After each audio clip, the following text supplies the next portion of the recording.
It's one thing to see somebody else's country being destroyed, maybe you watch it on TV, but if it is your own country, and this you are not watching it on TV, you are seeing it yourself live, there is no word to describe that. It's just, there is no word.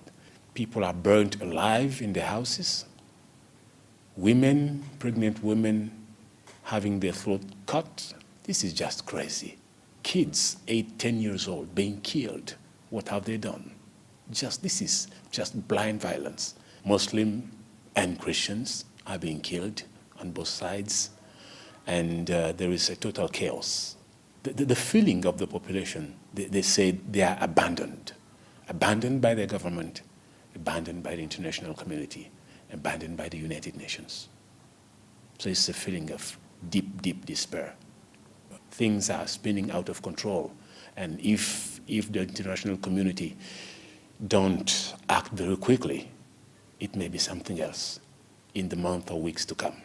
To stop this crisis, the first and foremost thing is to be done is just to help those different fighting groups, meaning Anti-Balakas and Selekas and their supporters.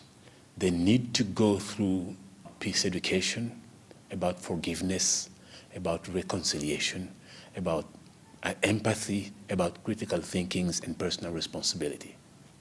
And then the second thing, the role of the UN there should be clearly defined, and also the population should be protected. If it is the UN troops that are there, what are they for?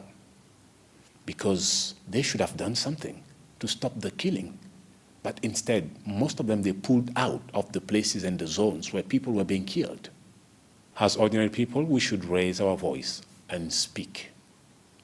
We should speak. We should speak to the politicians that they just stop manipulating people, because those young people are the future of the country.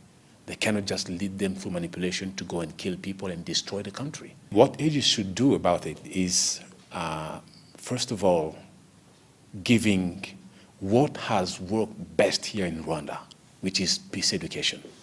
We need that. We need it. I mean, I could say in the first 3 weeks from now, we should start doing something, because we have young people from Christian community, I mean, Catholic and Muslim, and also Protestant. They are ready, and they are all just waiting. If we say, okay, you can go, and we give them the necessary tools, they should go into the different communities in Bangui and start working with the different communities just to try to disarm the minds and the heart. This is the first thing to do, because if you don't disarm the heart and the mind, and you disarm only the arms that carry the weapon, those arms should go and take weapons again, because the hearts are not disarmed. But if we disarm the mind and the hearts, then it will be easy for the UN troops to disarm, to take weapons away from people, because they will not, needed to use it anymore to kill people. So this is the first thing Aegis should do. Yesterday, I had a call from a Muslim friend. He called me and said, we hope you are coming back to Car with the good news.